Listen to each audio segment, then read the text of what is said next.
Hello, ladies and gentlemen, Dodger here. Welcome back to another 1 hour build-off competition in automation and beamng. Today, we're going to do a build-off that is themed to something very near and dear to my heart, and that is early 90s touring car slash GT car racing. I scoured the internet looking at different rulebooks, different categories, and all sorts of specifications to merge together into one category of car that I thought we could build in automation and compete in beamng within an hour. We're going to go for a 1990 GTU inspired race car. That means that you cannot have full space frames. That means that you have to have 3000 cc or less, and it means that every cc of engine displacement you have to have 1 pound of weight. Yes, I realize that's really weird to have metric and SAE living nestled together like that, but that is actually how it was written in the rulebooks back in the day. The other thing is that we will have a 305mm maximum width tire. That is actually an inch narrower than the old IMSA cars, but this is an automation build-off, and we have different restrictions there. But we can use the 16-inch maximum diameter wheel. The only other restriction as far as that kind of stuff goes is spoilers only, no wings. That means that no aerodynamic devices on the back end of the car or above the wheel line basically can have air pass through it. The air must go over it. As far as the automation restrictions, we are not doing a car sales restriction this week. This is the first time we've done that. This is purely for speed. However, you do only have 10 quality points to spend on the entire car build so that we don't just end up with a bunch of cars that are 15 quality on every single thing, because that's not very much fun. For this video, we are going to look at the top 3 timed cars in our stream, and those ended up being Cadus, Miko, and Ling Speed. Those 3 cars had a 201, 202, and a 203 best lap time on the automation test track within 2 laps. Today we're going to take those 3 cars out again and give them a little bit more time and a little better chance to show how they could shine. The MKP7 is powered by a 2.988 liter dual overhead cam 5 valve per cylinder V8. So this one went for the highest extreme of the displacement, meaning that this had to be a 2,988 pound car. For that though, it makes 403 horsepower at 8,200 RPM. That's quite a bit. That is quite a bit for this category. I think that's actually in the ballpark of what the actual GTU cars of the era were running. Not only was the engine really stout, but the build was really stout too. I think this one was one of the best looking cars that we got. Very much so on the theme of the era. Cool looks, really great detail. It's impressive that this car ended up having so much detail built in the hour and had so much, performance as well. So at 3,009 pounds, this ends up being one of the heaviest cars we drive, and there's pluses and minuses to that, actually. There's different ways you can take that. Sure, it has more weight, but it actually has really nice weight balance at 55 front, 45 rear. That's better than a lot of the competitors. That's better than I ended up being able to do, and that does help us out. This car does take advantage of a front engine all-wheel drive setup, so the balance is good with the power, and the balance is good with the weight. Also, this car uses the maximum tire on the rear end of the car, the 305, the front a narrower 280. But that is pushing the boundaries there, and this is a car that overall pushed a lot of the boundaries of the competition. So now let's take it out on the track and see what she do. ESC off for all of these cars. It is nothing but a detriment to them, as it's not actually ESC. It is simply traction control that is, well, overpowering, basically. Quite a bit different sound now. Away we go. I think the main theme of this car, in the way that it drives, is confidence. This car is a car that begs to be pushed. You're probably going to see that cursor pop up on the screen a lot. I'm going to try to move it out of the way, because this car happens to have the style of suspension that when the tires overload it, it shakes pretty violently, and that's something we've seen with cars on these semi-slick tires pretty frequently. However, even with that, it just really inspires a lot of confidence in you. The problem with that is sometimes it can lull you into a sense of security and get you going a little bit faster than you should and cause you to overrun a turn. Especially as we head down in here to Barbarian Bend. We got a brake before the 200. You can see it's still struggling to get down from that 200 mark. Being a heavier car, and I think maybe a bit lacking in some braking power, means you really got to back up those braking zones. But the ability to get down to the power out of the turns and through the turns really does make up for that. I think you can really see it even out of there, how early I'm on the gas and how confident I am to give it throttle. On the throttle, up the hill there, very uncommon. Maybe missing a little bit of that apex speed though, thanks to that weight.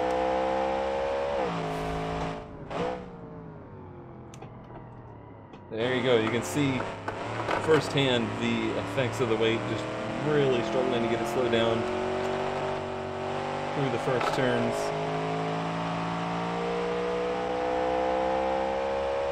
I think I'm just really going to have to dial that in to get the most out of this car. Using a lot of engine braking there, try and get it slowed down. Thankfully it's so stable, you can get away with it.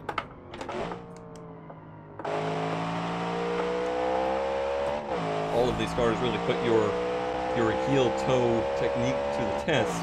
However, this one being so stable, it's not quite as much of a worry. Ultra stable through slingshot here. A little bit of understeer, having to lift as we get close to the wall, but still a lot more comfortable than the mid-engine cars wanting to dance around through there. Nice and early back to the gas. 112.2 there. Again, a little bit slow through that sector, but I think this car really shines through the last sector.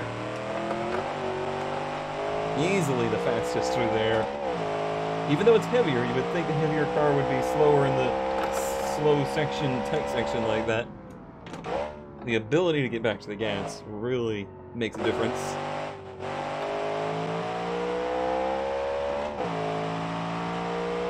It's amazing how differently all of these cars drive to be doing time so very close together and built to the same rules, basically.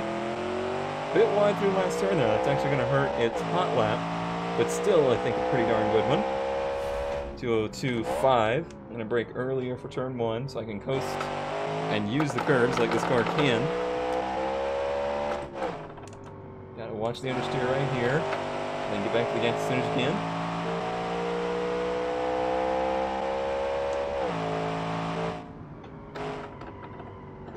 Intentionally lift off oversteer it there.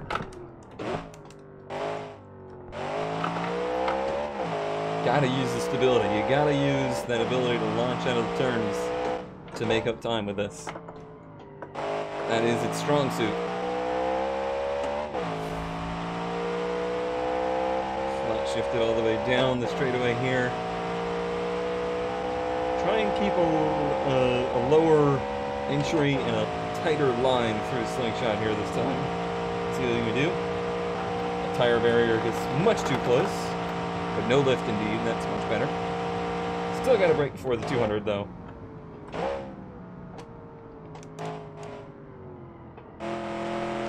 but able to coast into there and get a pretty good exit. A 111.5, that's a much better split. As long as the brakes stay on it, and we can get a good run through here. Actually, it got a little tight on me through there. Might have costed a bit.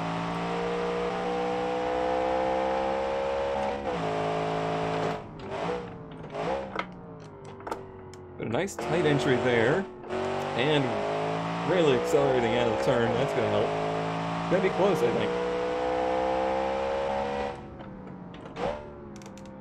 Bit of a different entry through here this time. Happier with that. More brakes here, but back to the gas a little bit cleaner. And we have a 201.6. 201.673. Name of the game with this car is definitely confidence. A 3, a 2, and a 1. I think that really speaks to it. The fact that I could just keep going faster and faster with it. I just kept getting more and more confident with the car and comfortable with it. Comfort is a big factor. I don't even think this is maybe the outright faster car. I think it just gives you more confidence in this kind of situation and allows you to get a good time. The 26 GTU, this one has a V10, a 2.599 liter V10, so a little bit less displacement. However, it does have still 364 horsepower at 8,800 RPM for less weight. This car only has to weigh 2,600 pounds rather than 3,000 pounds. That's the fun, I think, of this kind of rule set, is there's just a lot of different takes on it. You could go different ways with it, depending on how much power you can actually get out of your engine. The big difference here, the 26 GTU is mid-engine rear-wheel drive. And being that it is mid-engine rear-wheel drive, that means that it has less weight pushed forward. If this car was all-wheel drive, it would have the front diff up there, it would have a lot of things going on up front to help balance the weight out. So this car ends up, even though it's mid-engine, not rear-engine, it's still 40% front, 60% rear in the weight. And that can give you a real tricky balance, especially on a track. However, the tires, with a 305 in the rear and a 265 in the front, that stagger helps balance the car back out. And yeah, there's a lot of interesting ways that this car ended up meeting its minimum weight, with steel wheels, as well as a very aggressive brake package with 3 pistons on the front and rear of the car. Definitely some tuning went on there with the brake bias. So a lot of work went into making this car, even though it is up against a little bit of a challenge there, being mid-engined, trying to make it handle well on the automation test track, which has a very particular set of requirements for car handling. Cadus and his 26 GTU, this car was a long-standing favorite. It really dominated the charts for quite some time, and then fell down later. I think this is probably one of the trickiest cars to drive, but also one of the most rewarding. It has a lot of potential in it, and let's see what kind of potential we can get out of it here. So nice to be able to hear it now, actually sing its song. Let's get our bearings straight. This one, like I said, probably one of the trickiest cars we're going to drive today, but there's tons of potential in it. If you can dial yourself in to handle it, can really go fast. Nice smooth power curve there. It doesn't sneak up on you. It doesn't surprise you. It just nice and linearly keeps making more and more power. It's the chassis balance of this car that makes it smooth, and I think the large amount of front grip and large front tires actually make it a little bit even spookier to drive, but again gives you that ability to really go fast and get good turn-ins if you can get it pointed right.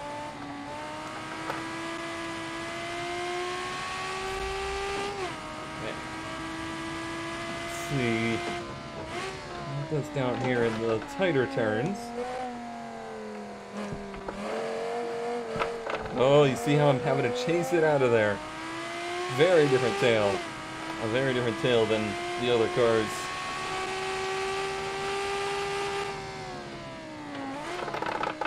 Bouncy, bouncy, bouncy.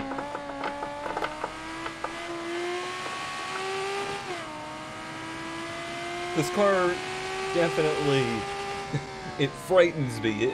It scares me into thinking something terrible is about to happen. And usually that's because something terrible is about to happen. But I feel like the potential is there. So I'm going to try and rein it in here. Coast, coast, coast. Don't get back to the gas too soon there. Get the nose pointed in the right direction before you punch the gas. But once you get the nose pointed in the right direction, the power carries it in the right direction.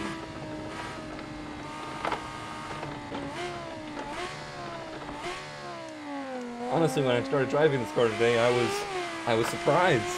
I was surprised how well it did on the stream, because it seems like this is the kind of car that would take so much of my attention to drive. Maybe second gear would give us a bit more right there.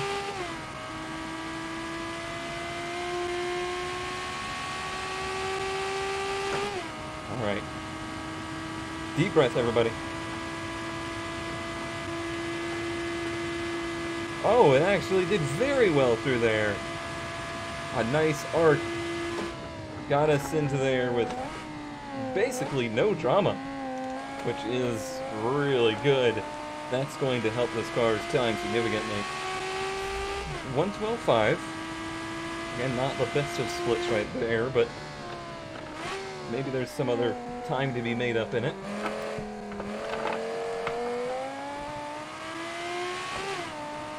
Really dancing it.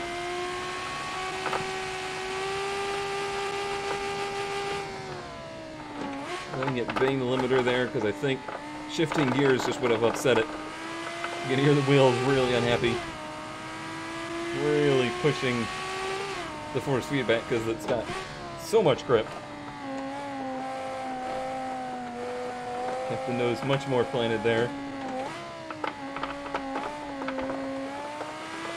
And a good exit.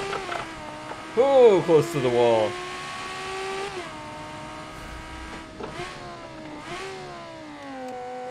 I was a bit late on the brakes. There's a 203. I think I'm going to be hard pressed to get more out of it, so I'm just going to give it everything. It's either going to be a better time or it's going to end up in the wall.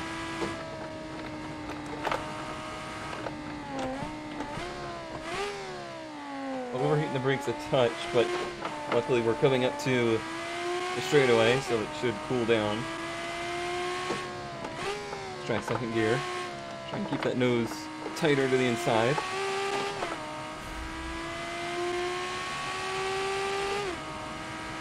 I think I might be revving it out a bit too much, like maybe it actually loses a bit of power after 9K. Focus through here. Very nice. Very nice.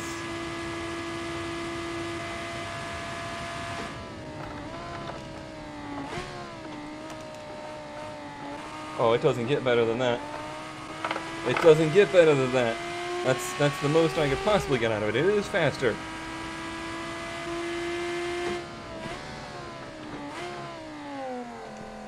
Hard on the brakes, close to the tires. That was, again, about everything I could get out of it. See it? Try to kick the back end out there. That's why I'm worried about gear changes. It's just so much on the edge. It's so close to spitting out.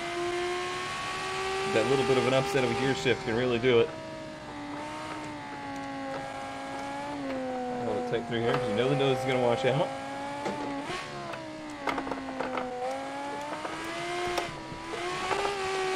couldn't get the power down there. Just could not get the power down. Didn't cost us too much, and it gives us a 202.098.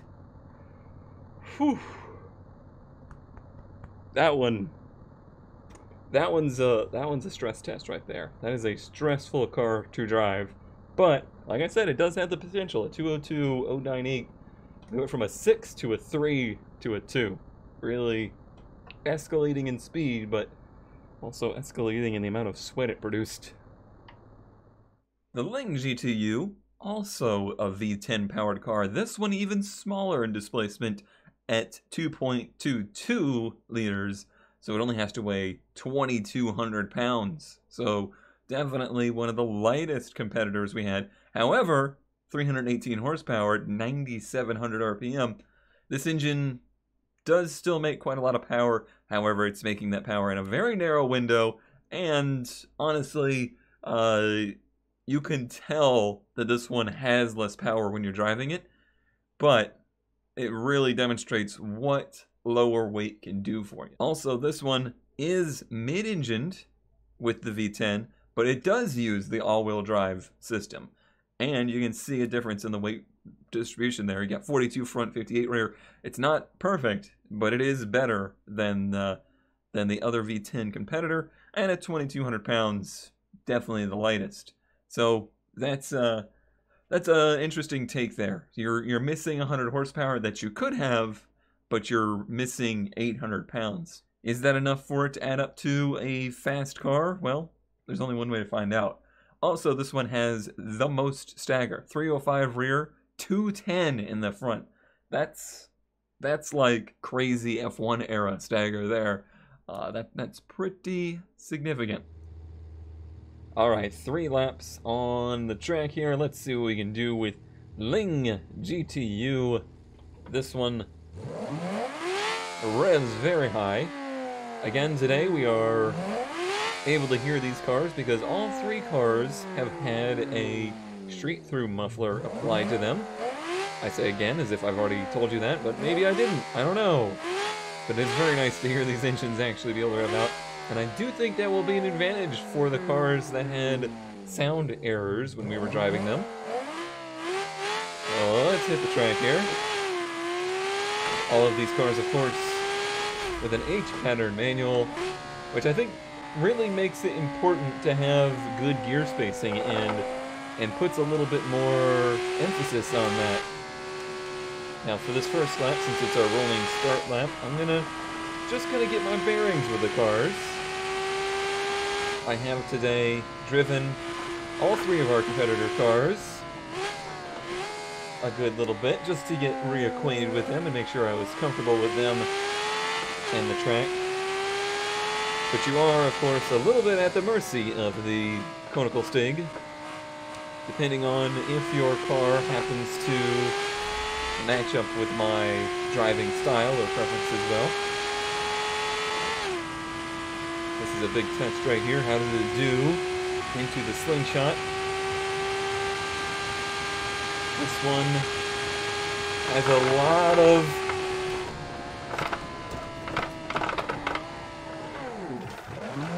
lot of bite.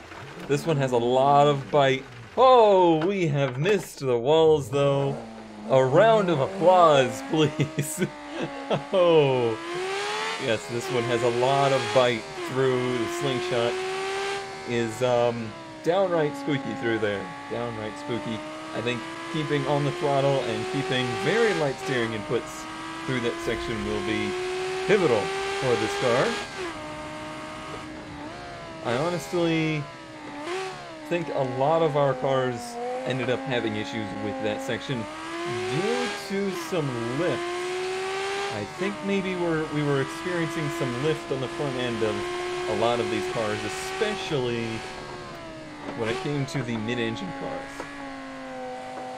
But now let's try and hone ourselves in a little bit here. And for our first flying lap, I'll try and get a clean one in before really pushing the car to its limits on the third lap to try for an outright pass this one. Here we go. hard on the brakes down into turn 1. Try and get a lot of the curb, as much as you can comfortably get. Some cars do better than others there. Nose wants to wash out real bad. Get on the throttle as best you can right then. Gotta lift right here. A little stab of gas before you really hit the brakes. Slowest point of the track right there. Now let it float, let it float. Back to the gas as soon as you can. Actually, that may not be the slowest point. It's probably the chicane. Alright, let's try to keep this thing on track here. I'm try and keep the foot to the floor. Inside, so it's got room to float out. I don't know if it translated in video, but the back end was skewed through there. Please use the clutch. Please. I was more concerned about my steering inputs than anything. A 112.8 right there. That's a little bit down on that split, actually. Bit long on the brakes. And unable to get down to the power as quickly as I would like. But then once you hit the power, it comes up to speed very fast. Please, please use the clutch.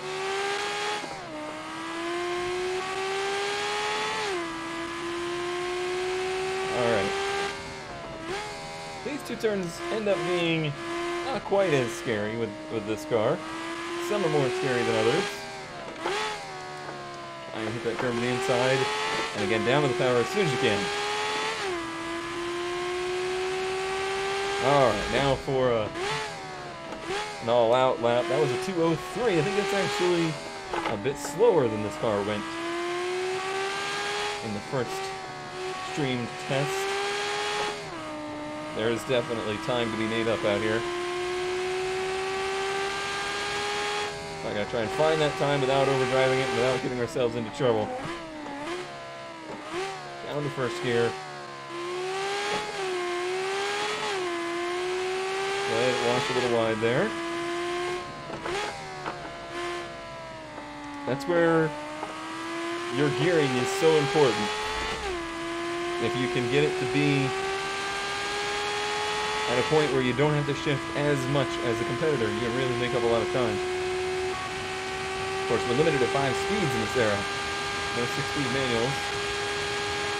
I think anybody went for a 4-speed. That was pretty stable there. Try and brake a bit later. But it just, despite having the brakes, it has the brakes to do it. I just don't have enough confidence in the back end of the car going the right direction that I felt like I could charge that any harder. Now this should be better. That was significantly better. Overdrive right here. Keep it near those leaves. See the back end wanting to come around on me there.